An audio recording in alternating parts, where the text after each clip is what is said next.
الذين هم خلفاء الرحمن ولعنة الله على أعدائهم اليوم لا سيما على أعداء المهدي القائم بالحق من يومنا هذا إلى آخر الزمان. أما بعد فقد قال الله تبارك وتعالى في كلامه المجيد وفرقانه الحميد وكتابه القرآن. بسم الله الرحمن الرحيم.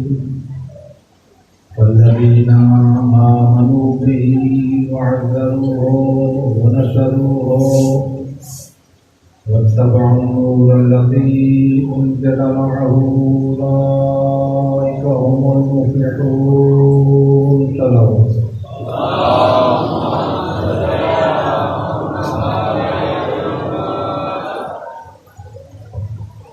نعرہ تکبیر، نعرہ تکبیر، نعرہ رسالت، نعرہ رسالت، نعرہ حیدری، مل کے نعرہ حیدری، حسینیت، حسینیت، یزیدیت، مل کے باواد رحم صلوات.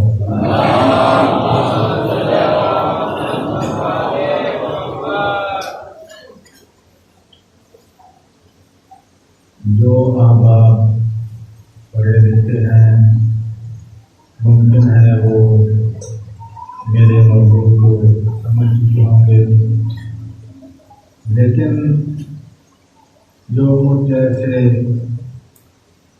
میرے برادران کم پڑھے لکھے تشریف فرما ہیں ان کی خدمت اقدس میں عرض کرنا چاہتا ہوں کہ میری اس مجلس کا عظیم موضوع سخن، عظیم اسلام کا عظیم معمار، عظیم باپ کا عظیم بیٹا، عظیم بیٹے کا عظیم باپ، عظیم بھتیجے کا عظیم چچا، عظیم دادا، عظیم پوتوں کا عظیم دادا، نگہبان رسالت ابو الائمہ حضرت ابو طالب ہیں.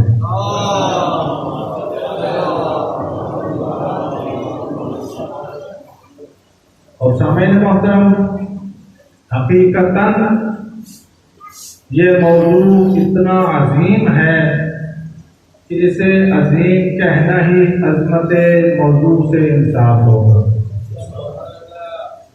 تو سورہ اعراف کی آیت نمبر 157 میں جو میں نے آپ حضرات کی خدمت اقدس میں پیش کی ہے، ارشاد خداوندی ہو رہا ہے فَالَّذِينَ آمَنُوا بِهِ وَعَزَّرُوهُ وَنَصَرُوهُ. پس وہ لوگ جو ذات رسول پر ایمان لائے اور ایمان لانے کے بعد رسول کی اس طرح مدد کی کہ ایک لمحہ بھی رسول کو تنہا نہ چھوڑا اور اس کے مسائل میں شامل حال رہ کر قرآن مجید کے ان الفاظ سے پورے اترے کہ مومن تو صرف وہ ہے آمنوا باللہ ورسولہ، جو اللہ اور اس کے رسول پر ایمان لائے، وَإِذَا كَانُوا مَعَهُ عَلَىٰ أَمْرٍ جَامِعٍ، اور جب کسی جنگ میں رسول کے ساتھ موجود ہو تو بغیر اذن رسول میدان میں رسول کو چھوڑ کر چلا نہ جائے. معلوم ہوا صاحب محترم، قرآن مجید میں سورہ نور کی اس آیت نے فیصلہ کر دیا کہ جو بھی رسول کی اجازت کے بغیر میدان سے چلا جائے وہ مومن نہیں ہے.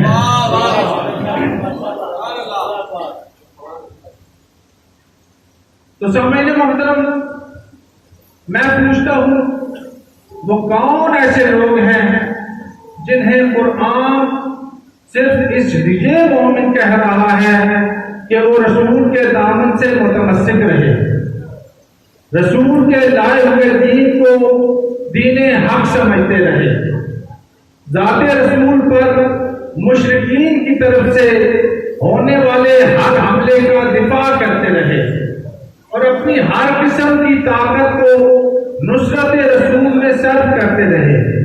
قرآن کہتا ہے ایسے مومنین جو حمایت رسول میں ان منزلوں سے گزرے وہی کامیاب ہیں۔ اور سامعین محترم، جب ہم تاریخ اسلام میں ایسے مومنین کی تلاش و جستجو کرتے ہیں تو ہمیں ایک ایسی عظیم المرتبت شخصیت ملتی ہے جس کی ذات میں قرآن مجید میں بیان کیے ہوئے یہ تمام اوصاف درجہ کمال پر نظر آتے ہیں۔ وہ مومن کامل جس کی مدافعت و نصرت تاریخ اسلام کا چمکتا ہوا ایک باب ہے، وہ عارف بے مثال جس کے عشق توحید و نبوت نے بارودگی کی وہ مثال پیش کر دی کہ جس کی دنیا میں کوئی مثال نہیں، وہ شمع دین و ملت کا پروانہ جس کے عشق صادق کے واقعات نے فداکاری و جانثاری، محبت و اخلاص اور عقیدت مندی کے گزشتہ واقعات کو بے حقیقت بنا دیا، وہ انسان عظیم جس کی حکمت، سیاست، تنظیم اور تعمیر اسلام کی خدمات کی دنیا تاریخ میں گونج ہے۔ وہ کون ہے عزیزان محترم؟ وہ عرب کا شاہد تاج و نگین، وہ بزم نبوت کا کوكب درخشندہ، وہ عمارت دین کی اساس محکم، وہ استقلال و ثبات و ادائے فرض کا کوہ نظام، وہ جوش و محبت و بلبل و جہاد مسلسل کا بحر بے گنام، سید البطحاء، شیخ الابطحاء، رئیس مکہ جناب ابو طالب ہیں۔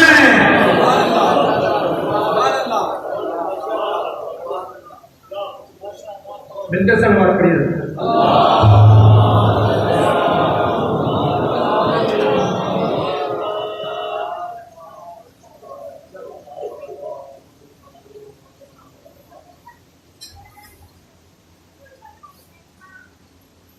ہاں میرے دوستو، یہ وہی ابو طالب ہے جس نے باپ بن کر سرور کونین کی پرورش کی، غمگسار بن کر آپ کے دکھ درد مٹائے، عقیدت مند ہو کر آپ کی خدمت کی، امتی ہو کر آپ کے مشن کی ترویج کی، صحابی ہو کر آپ کو قدم قدم پہ محفوظ رکھا اور جانثار ہو کر اپنی اولاد کو آپ کے قدموں میں ڈال دیا۔ اور خدا کی قسم، جناب ابو طالب وہ عظیم ہستی ہیں کہ اگر جناب ابو طالب کی ذات کو اسلام سے نکال دیا جائے تو اسلام ایک عظیم کفیل سے محروم ہو جاتا ہے۔ کیونکہ آپ نے دیکھا ہوگا کہ جس طرح مکان کی عظمت مکین سے ہوتی ہے، معمار یا میٹیریل سے نہیں، انگوٹھی کی عظمت نگینا سے ہوتی ہے، سونے یا چاندی سے نہیں، لیڈر کی عظمت مشن یا خلوص سے ہوتی ہے، محلاتی سازشوں یا ہاؤ ہو سے نہیں، ممبر کی عظمت خطیب سے ہوتی ہے، گلکاری سے نہیں، مصلی کی عظمت پیش نماز سے ہوتی ہے، محراب کی نقش نگاری سے نہیں،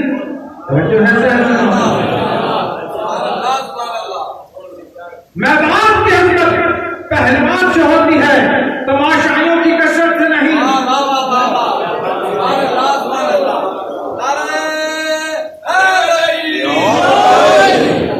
تلوار کی عظمت آنکھ سے ہوتی ہے، حسین دستہ یا خوبصورت قیام سے نہیں۔ اسی طرح ابو طالب وہ واحد انسان ہے۔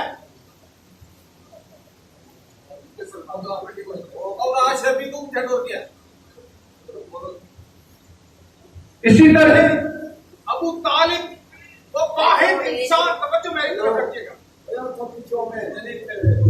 ہو گیا، مل کے بابا نے بلند صلوات پڑھتے۔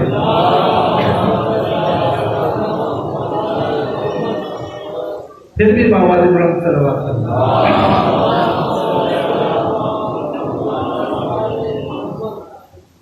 تو میں عرض کر رہا تھا میرے دوستو، میرے بزرگوں، کہ جس طرح میدان کی عظمت پہلوان سے ہوتی ہے، تماشائیوں کی کثرت سے نہیں، تلوار کی عظمت کاٹ سے ہوتی ہے، خوبصورت نیام سے نہیں، اسی طرح ابو طالب وہ واحد انسان ہے کہ اسلام کو اگر ایک مقام سمجھ لیا جائے تو اس کا پہلا مکین عظیم ابو طالب ہی ہوگا۔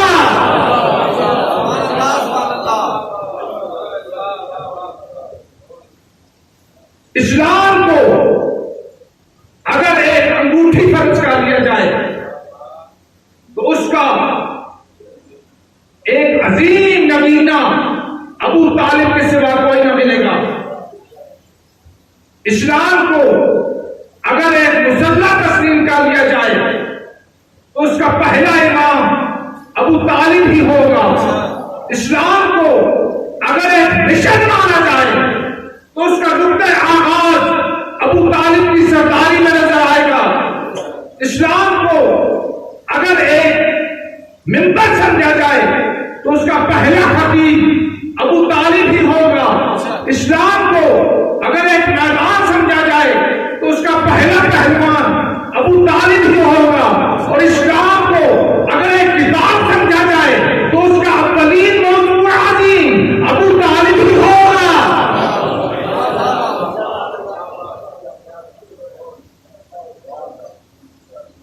جنہیں لوگ صرف اس لیے کافر کہتے ہیں کہ انہوں نے اپنے ایمان کو ظاہر نہیں کیا، لیکن میں کہتا ہوں کہ مسلمان کسی ضعیف سے ضعیف روایت میں بھی یہ نہیں دکھا سکتا کہ جناب ابو طالب نے کبھی بھی رسول پاک سے یہ شکایت کی ہو کہ آپ ہمارے خداؤں کو برا کہتے ہیں۔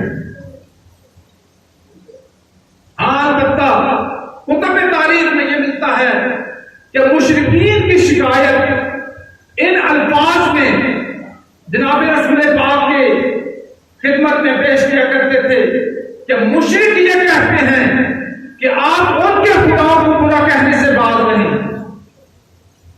ان کا کتا انشت میں آ جاتے ہیں، یعنی آپ مشرکین کے خداؤں کو برا کہنے سے باز رہیں۔ تو دنیا والوں یاد رکھنا، حضرت ابو طالب نے آلہہ کے ہند پر مارا ہے، آلہہ کے نا نہیں کہا، جس کا معنی ہے ان کے خدا، اپنے خدا نہیں کہا۔ سبحان اللہ۔ جو ہے صاحب نے بولا مل کے بابا سے بلند صلوات پڑھیے۔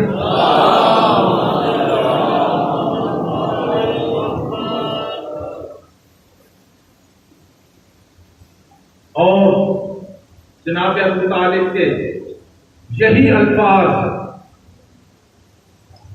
ان کے اپنی زبان سے نکلے ہوئے، یہی الفاظ ان کے عقیدے کا اظہار ہیں۔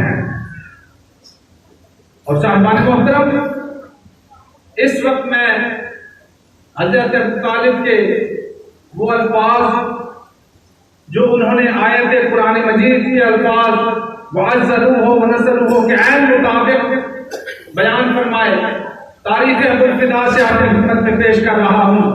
فرمایا فَدَعَوْتَنِي وَعَلِمْتُ أَنَّكَ صَادِقٌ وَلَقَدْ صَدَقْتَ وَكُنْتَ ثُمَّ أَمِينًا وَلَقَدْ عَلِمْتُ بِأَنَّ دِينَ مُحَمَّدٍ من خیر ارکان البرکۃ دینا فواللہ لن یسمو الیک بجمعہم حتی اصبت فی التراب دفینا۔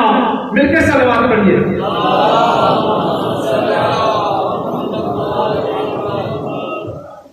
فرماتے ہیں ودعوتنی وعلمت انک صادق، اے رسول تم نے مجھے اسلام کی طرف دعوت دی، ولقد صدقت وکنت ثم امینا، اور میرے اس بات پر ایمان ہے کہ تم اس دعوت اسلام میں سچے ہو۔ وَلَقَدْ عَلِمْتُ بِأَنَّ دِينَ مُحَمَّدٍ مِنْ خَيْرِ أَرْكَانِ الْبَرِيَّةِ دِينًا،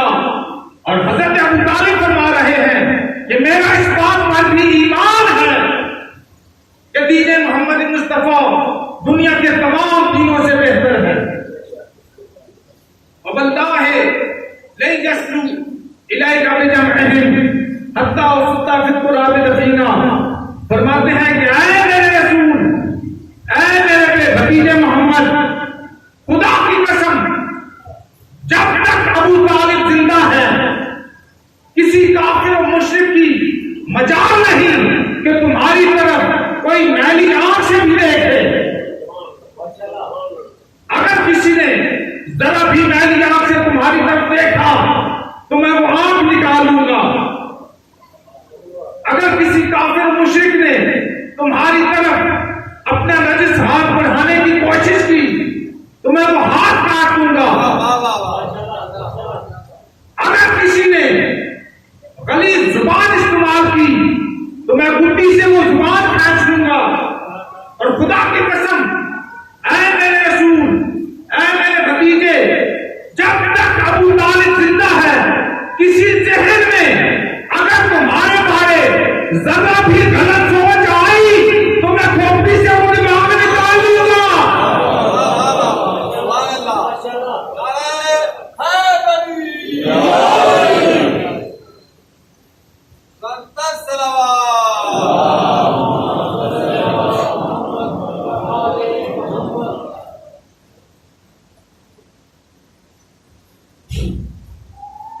اور میرے دوستو، آج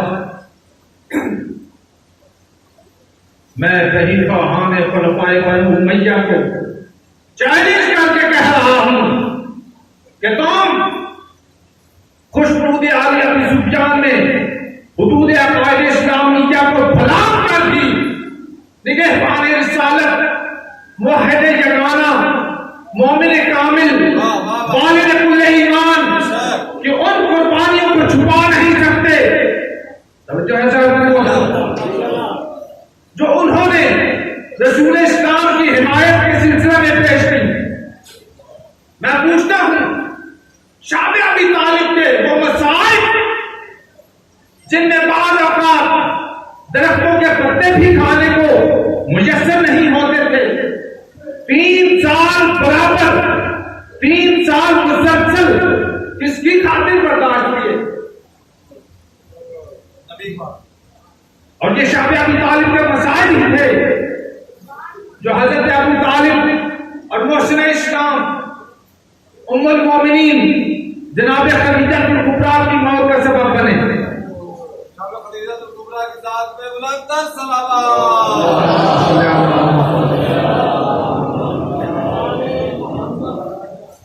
اور میرے دوستو، میرے بزرگوں، مسلم یا غیر مسلم تمام مورخین نے یہ تسلیم کیا ہے کہ شاب ابی طالب کے سوشل بائیکاٹ میں علی کے باپ ابو طالب نے اپنے بھتیجے محمد کے ساتھ کیا.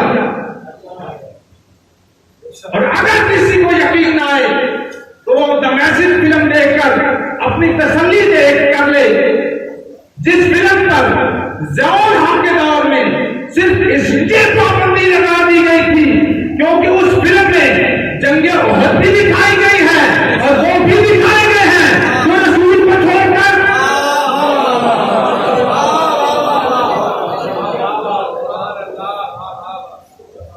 ذرا مل کے سلوات پڑھیے.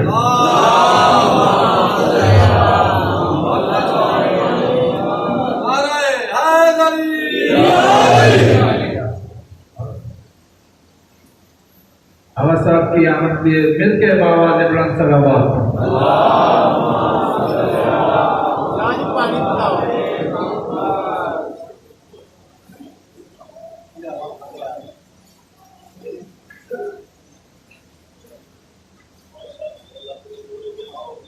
مہربانی، بہت شکریہ، خدا سلامت رکھے آپ کو. مل کے باواز بلند صلوات پڑھیے.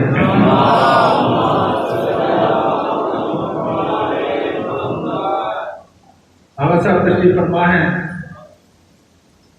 ابھی زیادہ میں ان کو زحمت نہیں دینا چاہتا، تو 4 جملے عرض کرنا چاہتا ہوں.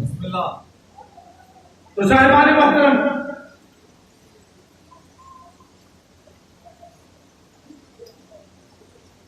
مسلم یا غیر مسلم تمام مورخین نے یہ تسلیم کیا ہے کہ جناب ابو طالب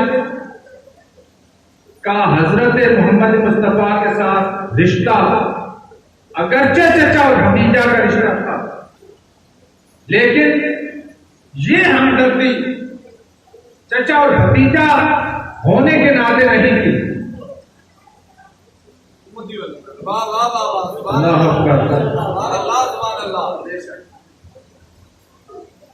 اور علماء اخلاق کا یہ متفقہ فیصلہ ہے کہ انسانوں کی آپس میں ایک دوسرے کے ساتھ ہمدردی کا سبب 6 رشتے ہیں، اور علماء اخلاق کی اصطلاح میں ان کو عواطف کہا جاتا ہے۔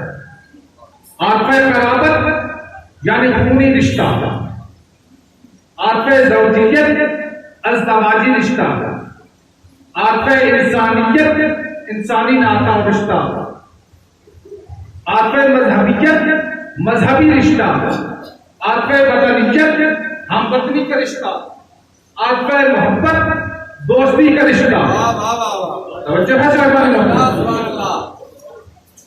عاطفہ مذہبیت یعنی مذہبی رشتہ۔ اور ہر مذہب کا صاحب عقل و شعور انسان اس بات کو تسلیم کر چکا ہے کہ مذہبی رشتہ باقی سب رشتوں پر غالب آ جاتا ہے۔ یقیناً آپ سب نے بھی مشاہدہ کیا ہوگا اور قرآن مجید بھی اس حقیقت پر گواہ ہے کہ جناب ابو طالب اور محمد مصطفیٰ میں بالکل وہی رشتہ تھا جو حضرت ابراہیم اور آزر میں تھا۔ توجہ فرمائیے گا، وہ بھی چچا بھتیجا، یہ بھی چچا بھتیجا، آزر اور ابراہیم وہ بھی چچا بھتیجا، اور ابو طالب اور محمد مصطفیٰ یہ بھی چچا بھتیجا۔ لیکن صاحبان محترم توجہ فرمائیے گا کہ آزر اور ابو طالب میں فرق یہ ہے کہ آزر نہ صرف بت پرست تھا بلکہ بت تراش بھی تھا، بت بناتا بھی تھا، لیکن دنیا جانتی ہے کہ ابو طالب بت پرست نہیں، بت شکن کا باپ تھا۔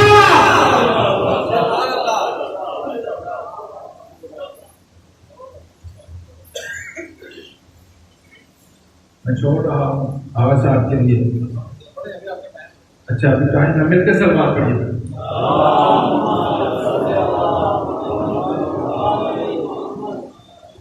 آزر نے اپنے مذہب کی ہمدردی میں اپنے بھتیجے کو قتل کر دینے کی دھمکی دی۔ جناب ابراہیم اپنے مذہب کی ہمدردی میں جناب ابراہیم کو قتل کر دینے کی دھمکی دی، لیکن ابو طالب نے اپنے بھتیجے کی خاطر قتل کرنے والوں سے اپنے بھتیجے کو، اپنے بیٹے کو ان کے بستر پہ سلا کے بچایا۔ آزر نے جناب ابراہیم کو اپنے گھر سے نکال کے اپنے مذہب کی ہمدردی میں، لیکن ابو طالب نے اپنے بھتیجے کی خاطر 3 سال شب ابی طالب میں گزارے۔ آزر نے اپنے بھتیجے کو قتل کر دینے کی دھمکی دی، جو کہ سورہ مریم میں موجود ہے، لَئِن لَّمْ تَنْتَهِ لَأَرْجُمَنَّكَ وَاهْجُرْنِي مَلِيًّا، کہ اگر تو اپنی دین کی تبلیغ سے باز نہ آیا تو میں تجھے زمین میں گاڑ کر اتنے پتھر ماروں گا کہ تو ان میں دب کر مر جائے گا۔ لیکن ابو طالب نے اپنے بھتیجے کو تبلیغ دین سے روکنے والے اپنے سگے بھائی ابو لہب کو جھڑک کر کہا، اس کو دیا آمر،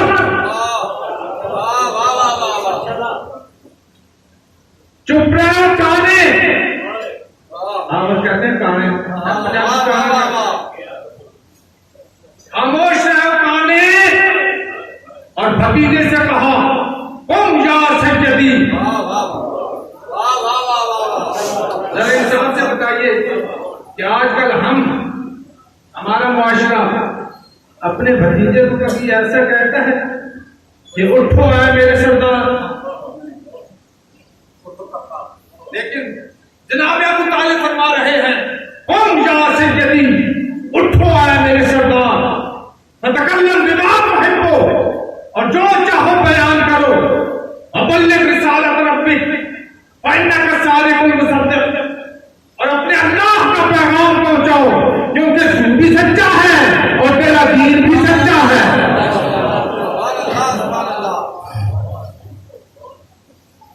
اور سامعین محترم، آغا صاحب نے جاجی صاحب نے فرمایا کہ ابھی ٹائم ہے، لیکن 5 منٹ پہلے بتا دوں 15 منٹ ہے، مل کے سلوات پڑھیے۔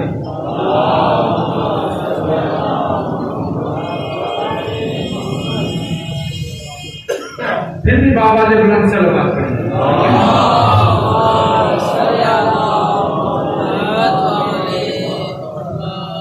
اور صاحبان محترم، میرے عزیز دوستو، آج میں یہ بھی چاہتا ہوں کہ وہ من گھڑت حدیث بھی آپ کو سناتا چلوں جس کے بنا پر جناب ابو طالب کو کافر کہا جاتا ہے۔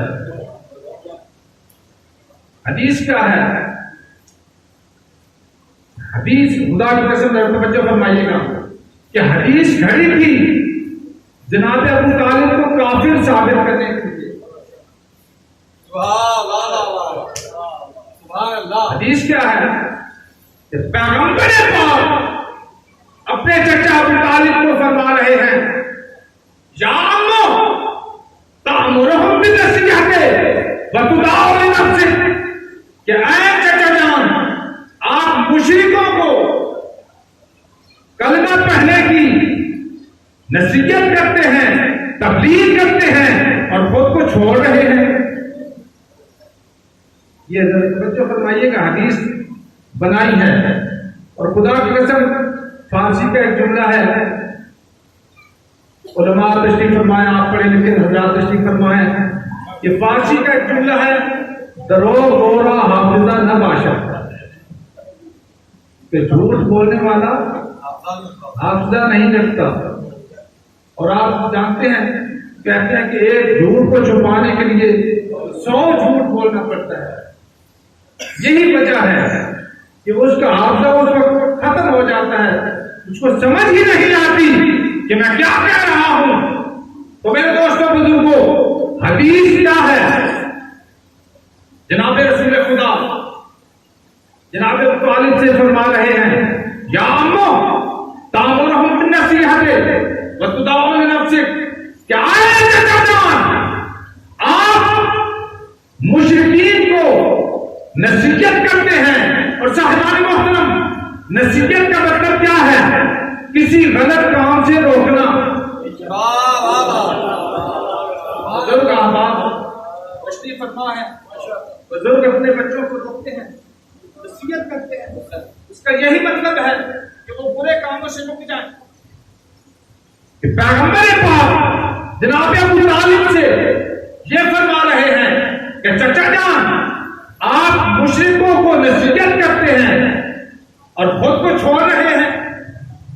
میں کہوں گا کہ صاحبان محترم، خدا کی قسم عقل پہ ماتم کرنے کو جی چاہتا ہے کہ حدیث گھڑی تھی ابو طالب کو کافر ثابت کرنے کے لیے، لیکن کافر بناتے بناتے بھی مبلغ دین اسلام ثابت کر دیا۔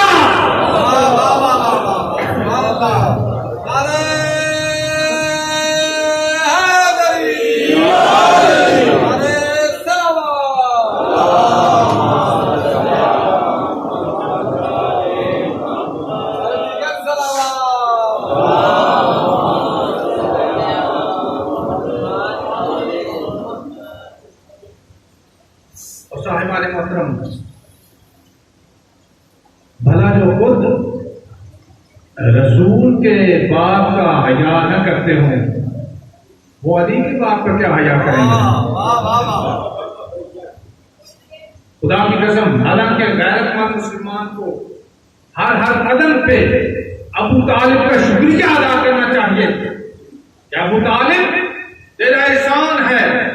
کہ تم نے رسالت کو بچایا، کیونکہ اگر جناب ابو طالب رسول کو نہ بچاتے تو پھر اسلام نہ ہوتا، اللہ کا نام نہ ہوتا۔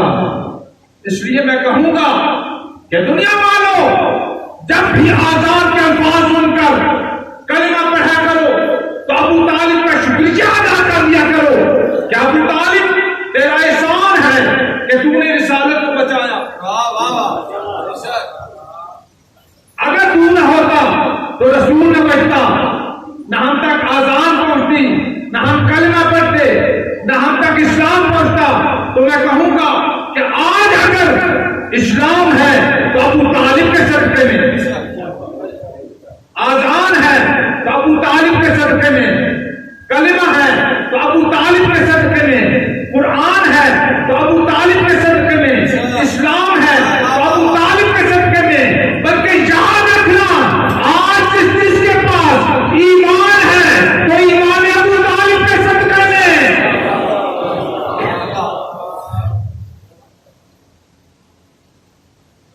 اور صاحبان محترم،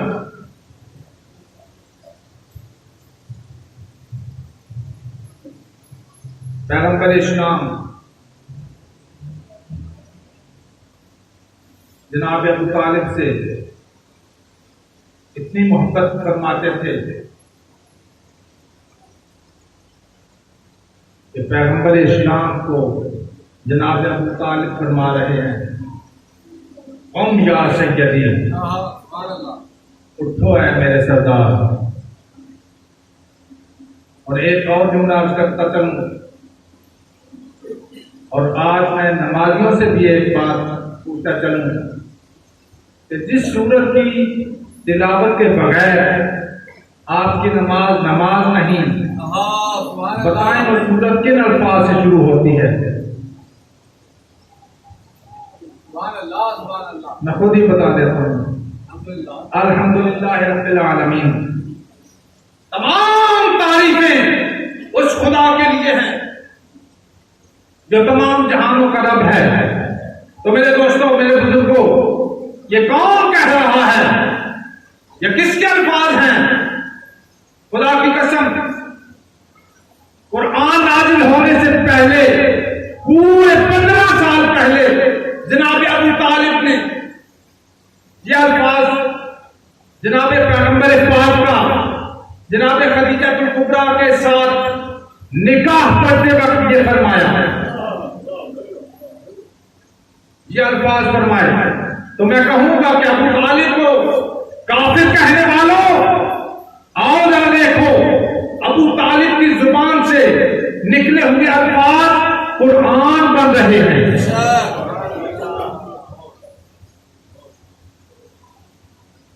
پیغمبر پاک کا خطبہ، نکاح، تاریخ کی ہر کتاب میں جہاں جہاں اپنے رسول اللہ کا ذکر ہے موجود ہے۔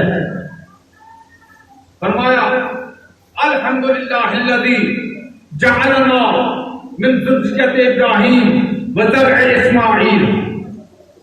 جناب ابو طالب فرما رہے ہیں کہ تمام تعریفوں کے لائق ہے وہ خدا جس نے ہمیں اولاد ابراہیم اور نسل اسماعیل سے قرار دیا۔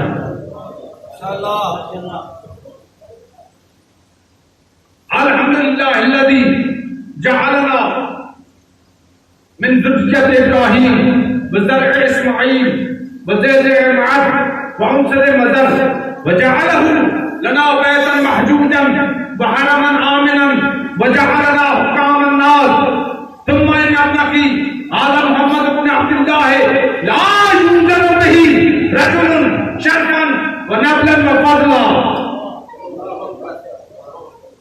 وإن كان في المال قلة فإن المال ذل زائل وأمر حائل وعارية مستودعة وهو والله بعد هذا له نبو عظيم وخطر جليل وقد خطب إليكم رغبة في كلمتكم خديجة وما جعلكم من الصدق فعلجا ملك صلوات پڑھیے۔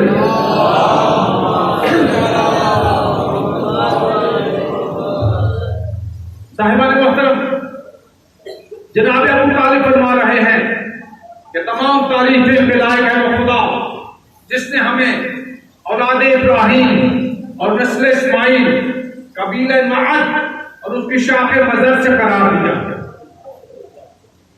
وجعلہ حسنۃ بیتہ وسباس حرمہ، اور جس نے ہمارے لیے بیت اللہ کو مقام امن اور حج کا ذریعہ بنایا. وجعلنا حکام الناس.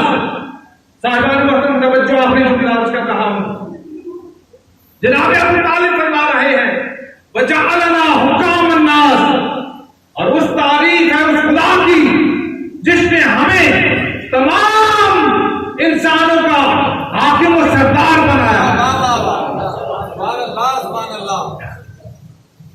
پھر فرماتے ہیں لا منا ولکن من اللہ، کہ ہم خود نہیں بنے بلکہ ہمیں اللہ نے بنایا ہے.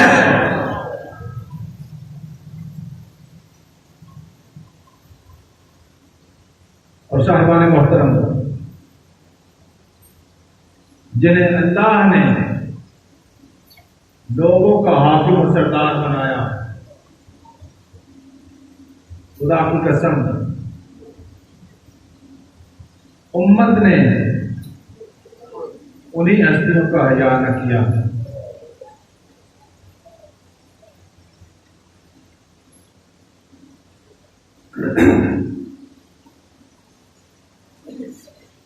میرے دوستو، خدا بند عالم آپ کی عبادت قبول فرمائے.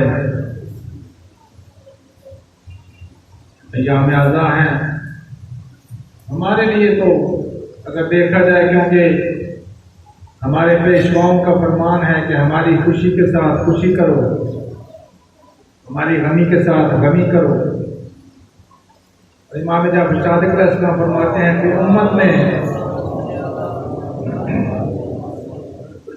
کہ امت نے ہماری عیدیں اور ہماری نیندیں برباد کر دی. خدا بند عالم آپ کی یہ باتیں قبول فرمائے.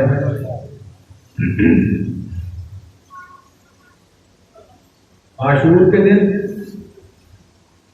عصر کے وقت شہیدوں کا امتحان ختم ہوا، اسیروں کا امتحان شروع ہوا. عزاداروں 11 محرم کی رات بڑی بے چینی سے گزری. خیمے جا چکے تھے، بچے پیاس سے تڑپ کر سو چکے تھے. شہزادی زینب رات بھر قافلے کی نگرانی کرتی رہی، اور میرے بیمار مولا سجاد نے پوری رات سجدہ شکر میں گزارا. عزاداروں 11 محرم کا دن یوں گزرا، سب نے دیکھا کہ پچھلے سال اپنے ہر ساتھی کی میت دفن کر رہا ہے، مگر حسین کے کسی ساتھی کی میت دفن نہیں کی. جب قافلہ چلنے لگا کربلا سے، تو شمر لئی نے چند بے پالان ان جلے ہوئے خیموں کی طرف بھیجے اور کہا کہ سجاد اپنی ماؤں بہنوں اور پھوپھیوں کو سوار کرو. آزاد ہو. میرا بیمار مولا اٹھا مگر سنبھل نہ سکا. علی و فاطمہ کی غیور بیٹی زینب نے اونٹ بٹھائے. ایک مرتبہ آواز دی ام کلثوم بہن آؤ سوار کر دوں، رباب آؤ تمہیں سوار کر دوں، ام لیلا آؤ تمہیں سوار کر دوں، پیاری سکینہ آؤ سوار کر دوں. عزاداروں سب کو سوار کیا. آخر میں اما فضا کو آواز دی اما فضا ہو تمہیں سوار کر دوں. عزاداروں جناب فضا نے کہا شہزادی میں خود ہی سوار ہو جاؤں گی، لیکن شہزادی زینب کہتی ہیں کہ نہیں اما فضا، تجھے میری ماں کے حق کی قسم آج مجھے سوار کرنے دے دو. عزاداروں سب کو سوار کیا.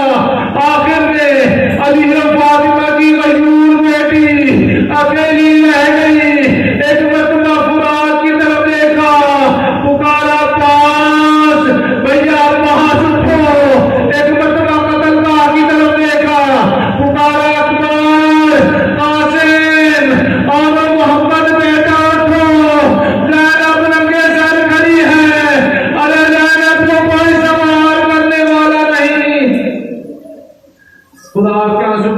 فرمائے عزادارو قافلہ تیار ہوا، قافلہ چلا،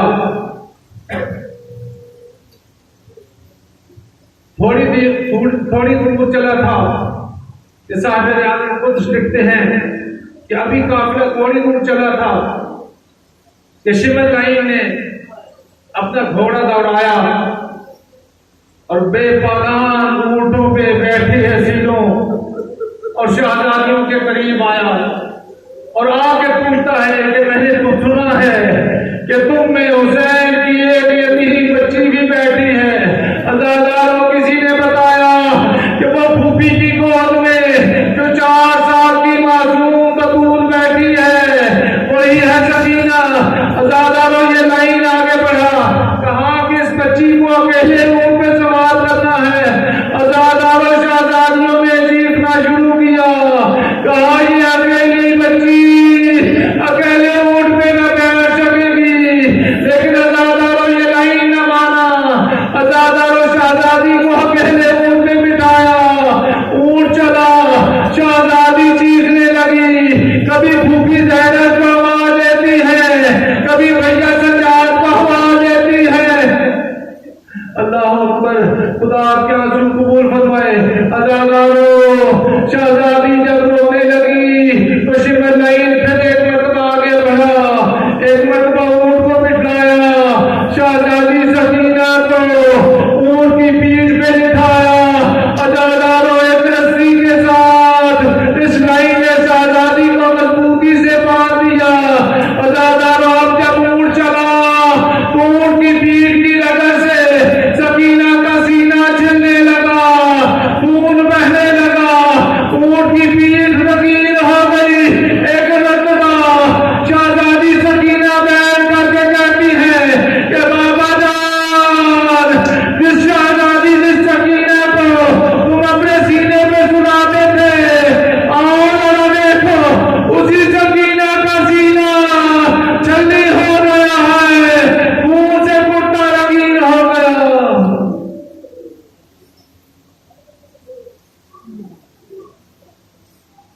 وسيعلم الذين ظلموا أيام ينقلبون ألا لعنة الله على القوم الظالمين۔ خدایا ہماری یہ قریب عبادت اپنی بارگاہ میں قبول